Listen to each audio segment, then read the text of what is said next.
নমস্কাৰ আসাম টেষ্টৰ নতুন এটা ভিডিঅ'লৈ আপোনালোকক স্বাগতম জনাইছো।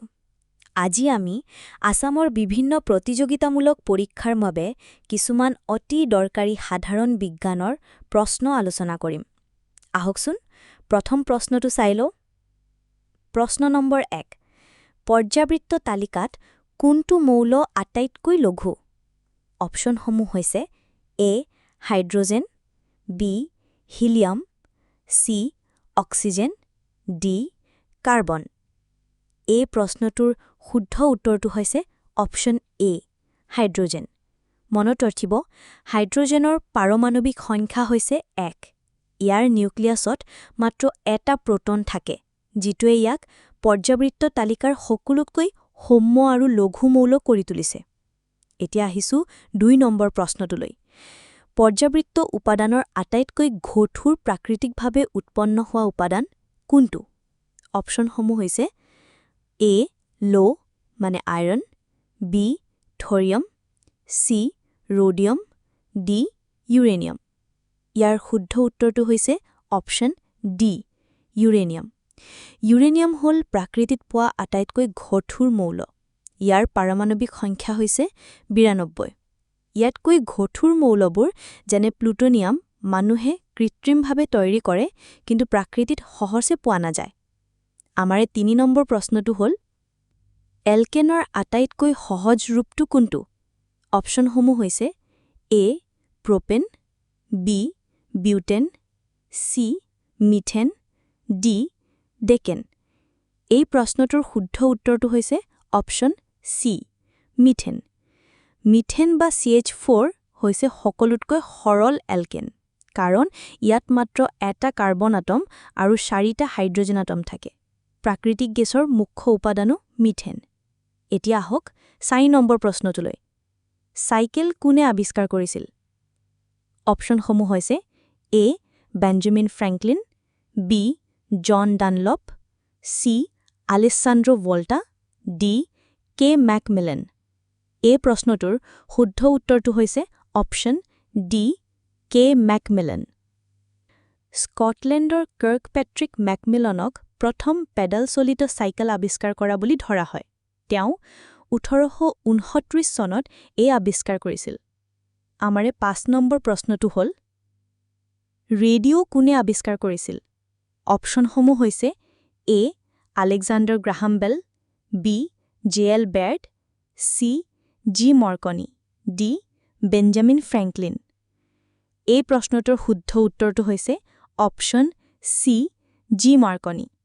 গুগলিলিমো মাৰ্কনি এজন ইটালিয়ান উদ্ভাৱক ৰেডিঅ' আৱিষ্কাৰ কৰিছিল।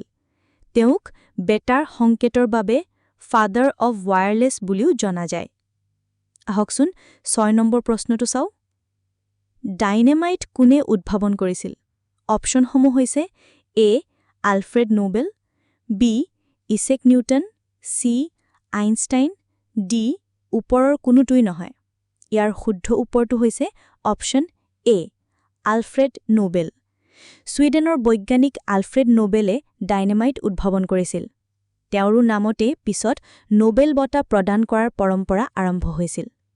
এতিয়া 7 নম্বৰ প্ৰশ্নটো হ'ল সংখ্যা যোগ কৰাৰ বাবে যান্ত্ৰিক কেলকুলেটৰ কোনে উদ্ভাৱন কৰিছিল? অপশ্যনসমূহ হৈছে A Charles Babbage, B Isaac Newton, C Pascal, D piano.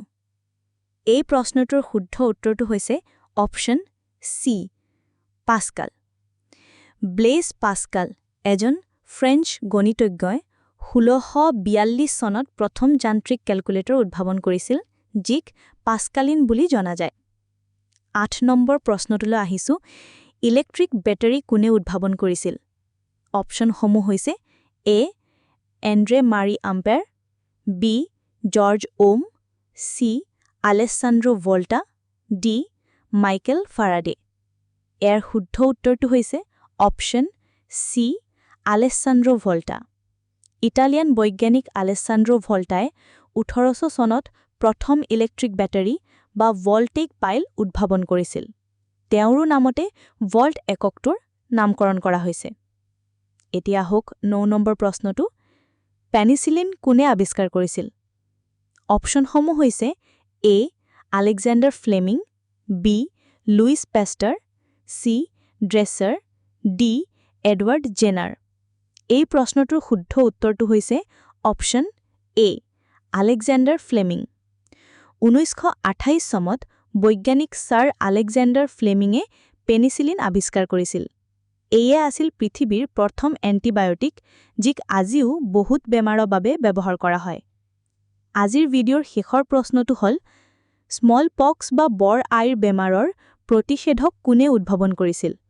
অপশ্যনসমূহ হৈছে A sir Frederick Grant Banting, B sir Alexander Fleming, C Edward Jenner, D Louis Pasteur. ইয়াৰ শুদ্ধ উত্তৰটো হৈছে অপশ্যন চি এডৱাৰ্ড জেনাৰ।